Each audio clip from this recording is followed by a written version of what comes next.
Welcome to another episode of NFL Catch-Up, a recap of the opinions and analysis from national experts across the NFL podcasting landscape, delivering you a weekly catch-up of the most interesting takes from around the NFL. We drop NFL Catch-Up every Friday morning all year long across the major podcast platforms.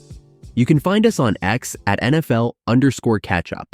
We're also available on YouTube and on the web at NFLcatchup.com. Let's dive right into this week's biggest stories, starting with a snowy showdown in Cleveland that came down to the wire.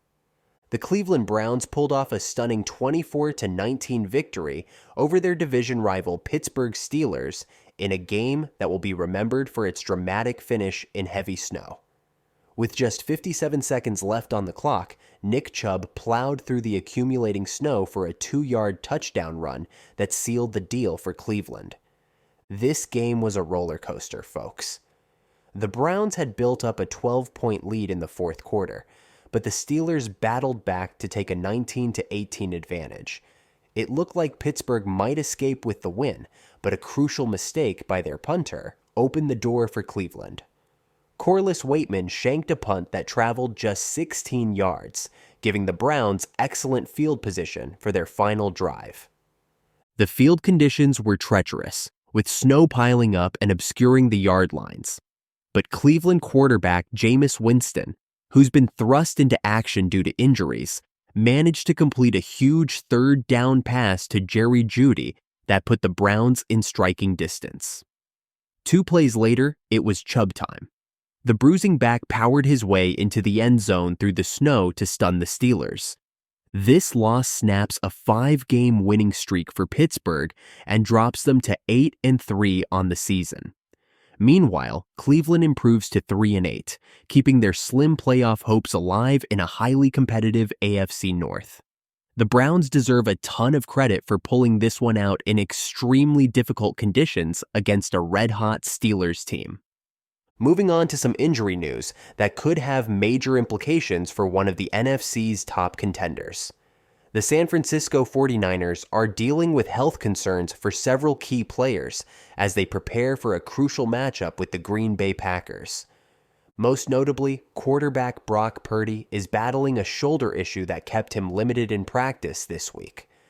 Purdy didn't throw during Thursday's session and instead spent time in the weight room. Head coach Kyle Shanahan said they're hopeful Purdy will be ready for Sunday, but his status remains up in the air. This is a potentially massive blow for San Francisco.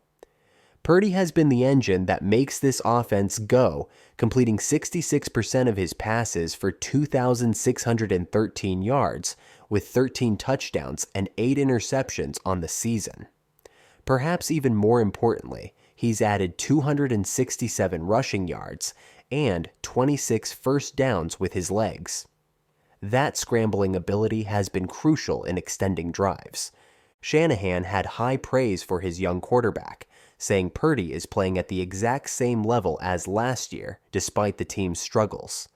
The coach compared Purdy to a point guard who's been stripped of his shooters, emphasizing how the quarterback has maintained his performance, even as the team around him has faltered at times. If Purdy can't go, the 49ers would likely turn to either Brandon Allen or Josh Dobbs under center.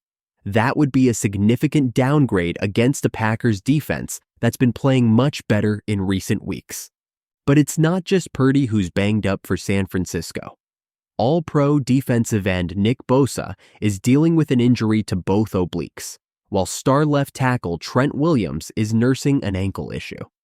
Neither player has practiced this week, putting their status for Sunday in serious doubt as well. This is far from ideal timing for the 49ers, who have stumbled to a 5-5 record and desperately need a win to stay in the NFC playoff picture. They're facing a Packers team that's won some close games lately and appears to be hitting its stride at the right time. Speaking of Green Bay, their young quarterback Jordan Love is trending in the opposite direction health-wise. After battling through knee and groin injuries for much of the season, Love is finally starting to feel healthy again. That improved mobility was on display in the Packers' recent win over the Bears. as Love was able to extend plays and make things happen outside the pocket. Green Bay head coach Matt LaFleur emphasized how dangerous Love can be when he's able to scramble, saying there's no defense for a broken play where the quarterback can buy time. 49ers defensive coordinator Nick Sorensen echoed those sentiments, praising Love's ability to move around and still push the ball downfield to his receivers. This game has some added juice for the Packers after San Francisco knocked them out of the playoffs last season. Love threw 2 costly interceptions in that matchup, including one to Dre Greenlaw that sealed the win for the 49ers. You can bet Green Bay will be looking for some revenge on Sunday. With the injury concerns for San Francisco and Love getting healthier for Green Bay, this game suddenly looks a lot more competitive than it did a few weeks ago.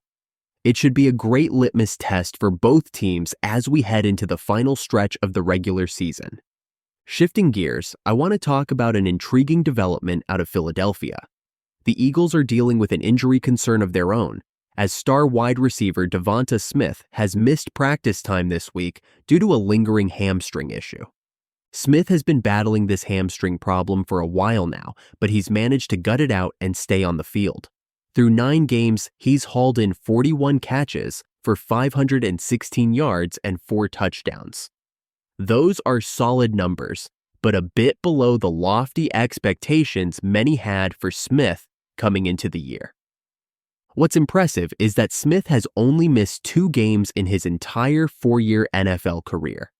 That kind of durability is rare for a receiver, especially one who takes as many hits as Smith does, given his slight frame. It speaks to his toughness and competitiveness that he's been able to play through this nagging injury.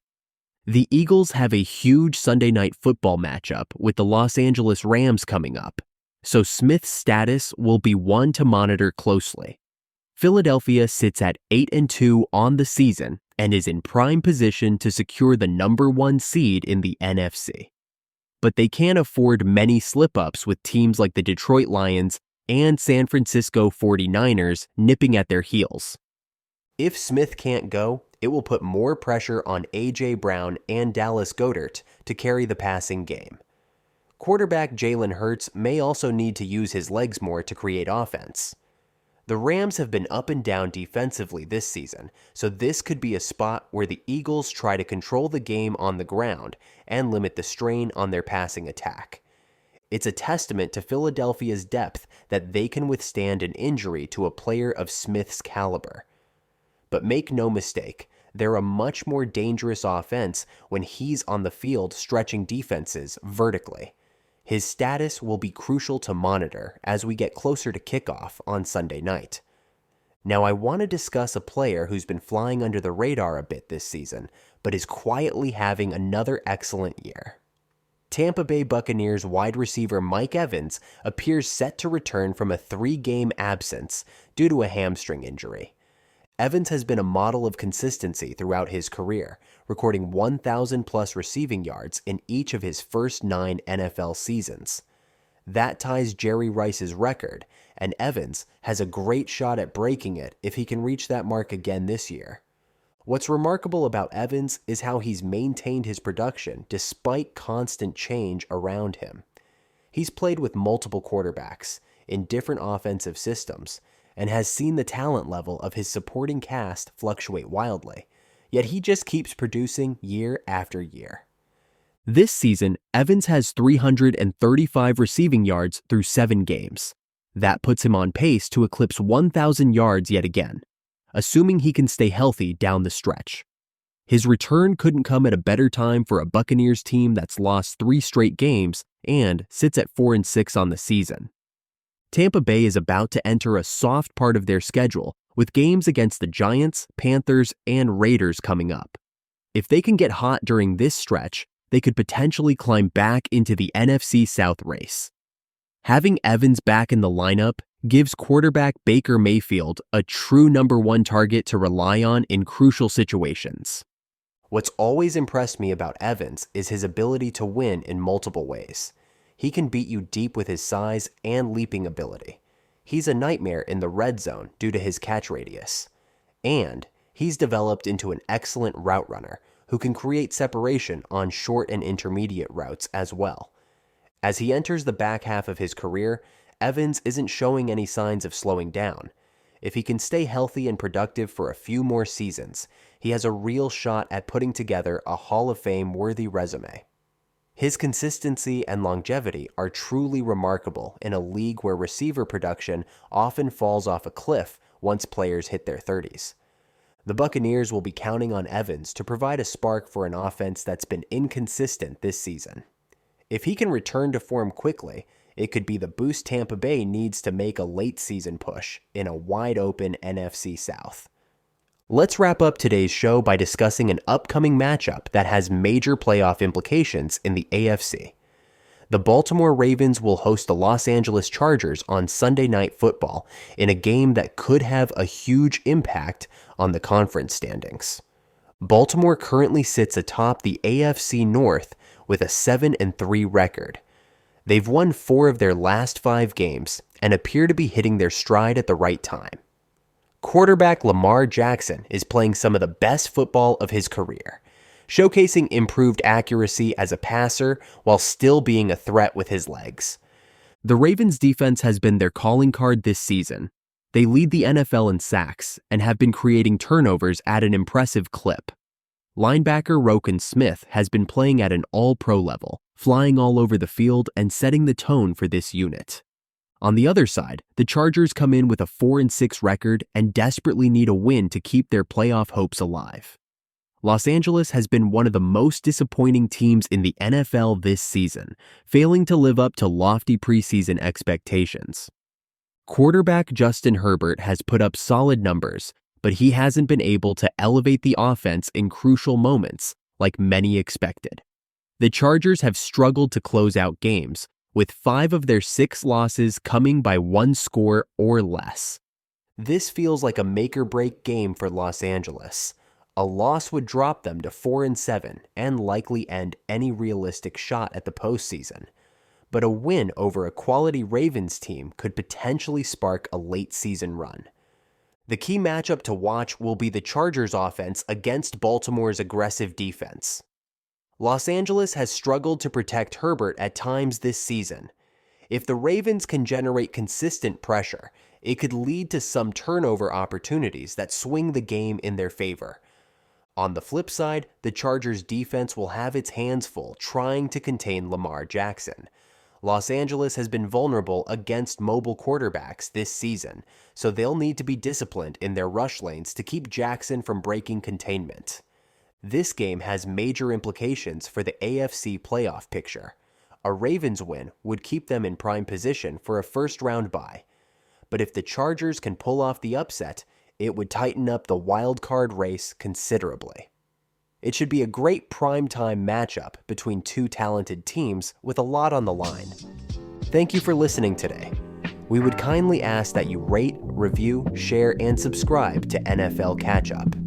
Remember, we drop every Friday morning all year long across the major podcast platforms. You can find us on X at NFL_catchup. We're also available on YouTube and on the web at NFLcatchup.com.